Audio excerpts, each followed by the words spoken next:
So the evidence that we have for what Marco just said is found in page 153. In the passage it says, Aquanco recalls that he was popularly called the Roaring Flame. He was a flaming fire.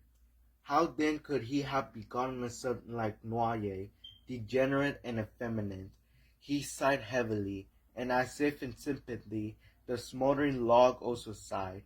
And immediately Aquanco's eyes were opened, and he saw the whole matter clearly. Living fire begets cold. Impotent ash, he sighed again deeply. So why do I bring this evidence up? Because in the book, if your village was under new management by different nation, how would you feel if your son left to go somewhere and then return late? In this chapter, Nwai goes to school where he learns the new religion of the white man and is a victim of Aquanco's physical force of violence.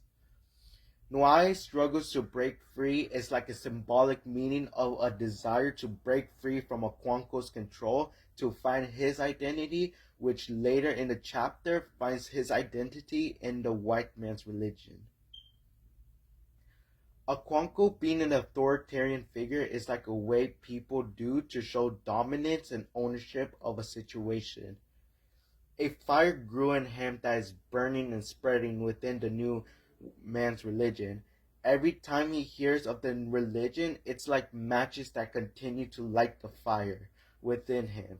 And when he heard of his son being converted, the fire grew into a wildfire, and instead of being lit with matches, it was lit with hate towards his son. Okay, as we move on to the next portion, we want to keep talking about the effects of colonization, as in the next part, we see Nwai's perspective change because of the Christian missionaries. We are going to move on to Marco and the evidence that he will introduce to us.